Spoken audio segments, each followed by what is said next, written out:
I am back finally on YouTube, and I'm so excited to bring to you so many new videos, all based around gut health, improving your nutrition, and just making healthy eating fun and exciting. So my name is Kristen. I'm a qualified nutritionist. I'm all about gut health, women's health, and just making healthy eating simple, fun, and most importantly, delicious. So today I'm going to be talking to you a little bit about how to reduce bloating, improve your gut health overall. I'll be giving you 5 tips. If you haven't subscribed yet, make sure you do that, and also follow me on Instagram and TikTok. I'll just pop them down below here. So you may have heard of the term gut health. It is very current on social media, but what actually is gut health? What does it actually mean? So the gut refers to the gastrointestinal tract. It is basically the digestive system. And I think what people get confused by is the whole saying of I have a gut feeling, and they think that the gut then is just the stomach, whereas the gut is actually the entire system and pathway that food travels down. So it's not just your stomach, but it is also your mouth, your throat, your stomach, your large and small intestine. So that whole system that food goes through. And it is really, really important to be looking after all parts of your gut for optimal digestion, things like improving your immune function, hormone health, cravings, sleep, mental health. There are so many different reasons why your gut is important, and it's not just for digesting, absorbing your food, but an array of different reasons. And when you hear about gut health or looking after your gut, you may have heard something called the gut microbiome. And basically what the gut microbiome is, it refers to mostly around the large intestines. Inside it, you have trillions and trillions of different cells of bacteria. You have different types of microorganisms, but mostly bacteria. And this is a good thing. Lots of people say to me, oh my gosh, that's disgusting, dirty, I need to get rid of the bacteria. The bacteria is a good thing. You want to make sure you have lots of this good bacteria, okay? And what this bacteria is important for is it helps with producing some vitamins, so some B vitamins and vitamin K, which is for blood clotting. These bacteria are really, really helpful for breaking down the food for us, and they have lots of different other factors. They also can actually influence the type of cravings that you're having. So if you're someone that has a lot of sugary cravings, chances are you might have too much of this harmful bacteria and not enough good bacteria in your system. This is something called gut disbiosis. So when you have gut dysbiosis, you're going to have things like poor skin, maybe a lot of bloating, indigestion, cramps. You may have unexplained weight gain. You may even have issues with periods and hormones. So the aim of the game, if you are feeling super bloated, or maybe you have skin issues, you have all the signs of poor gut health, any of these just here, then you want to actually rebalance the amount of good quality bacteria, mostly in your large intestines, but in your gut, and reduce the amount of negative, harmful bacteria that is maybe been growing there because your diet may not be currently optimal, but we can do many things to fix that. Okay, so if you're someone who is always bloated, you're always sluggish, you're always lethargic, you're maybe constipated all the time, you have a lot of these signs of poor gut health, then the first tip I have for you is actually reduce your grains and dairy intake.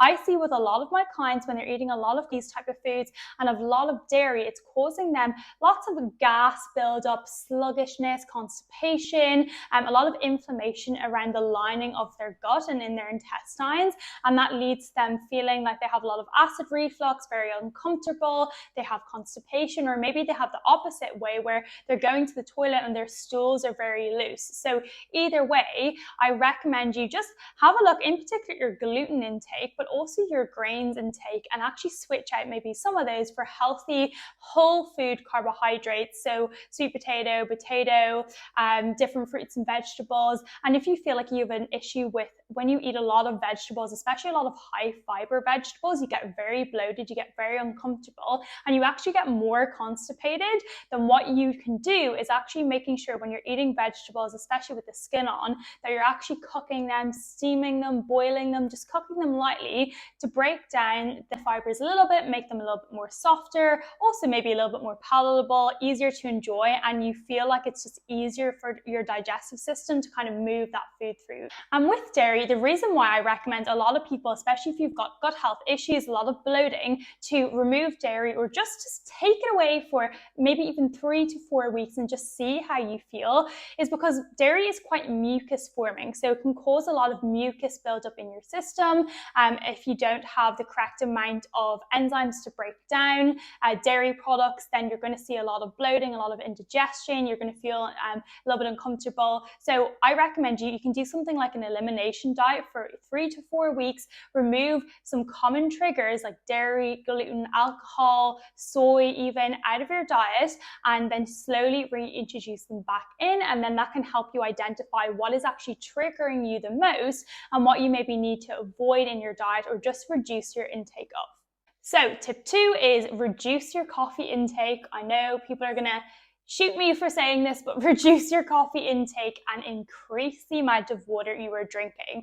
A lot of the time we kind of think we're drinking a lot of water, but we actually are really not drinking enough. I'd recommend minimum 2 liters of water a day. And if you're someone that maybe drinks a lot of water, but you get quite bloated, chances are you're probably gulping down large volumes of water in one go. I see this with lots of my clients that they say they're drinking a lot of water, but maybe they're sitting down before mealtime and they're gulping down 2 big pints of water. It's actually much better for you and better for your system to space your water intake throughout the day rather than all in one sitting. And that's the same actually with protein. It's better and easier for your body to use protein, for example, when you're spacing your protein intake throughout the day and you're not just having it all in one meal. And when you're drinking a lot of coffee, it can be quite inflammatory on the lining of your gut. It's quite acid forming as well. So it can even block some absorption of calcium and iron in your system. So if you're deficient on those things, then I really recommend you just for a short period of time, just to see how you feel, switch out your coffee intake for something like a caffeine-free tea and slowly wean yourself off. If you're highly dependent on coffee or just caffeine in general, you are going to feel very tired for the first maybe 1 to 2 weeks. It's going to be a transition period, but I promise you, you're going to feel a lot better. It's going to really positively impact your digestion, help your gut health. And I know a lot of people might say, well, I've read so many things that coffee is really good for your gut and coffee is a really great antioxidant, and maybe you use coffee every day. That's the only way that you can actually go to the toilet. You actually don't want to be in a place in your life where you're relying on just one drink or one thing that you have to drink every day. Otherwise, you do not go to the bathroom. So it's even more important for you to actually find other ways that you can reduce that constipation, you can increase the diet quality, eat more things that are better for your gut and your gut microbiome, and getting in more of that high fiber good food as well. When you're drinking lots of caffeine, it's actually spiking your stress hormone, cortisol, and when we're super stressed, especially for women, we carry a lot of stress to our lower tummy, and that's going to cause a lot of inflammation there and more bloating. So number 3 is reducing stress. This is so important. If you have indigestion, gut health issues, bloating, your stress levels are definitely a priority to be lowering. Stress is so inflammatory on your tummy area and really can impact your digestion and the efficiency that your body is breaking down and absorbing all the goodness from your food. Things like meditation, a herbal tea that is caffeine-free, going back to the caffeine again, but a caffeine-free herbal tea before bed, taking something like an ashwagandha supplement are all really helpful ways for reducing stress. And also things like just being more organized, going to sleep earlier, they're going to help those stress levels in your life. One thing I always like to mention with stress and bloating is the type of exercise you are doing.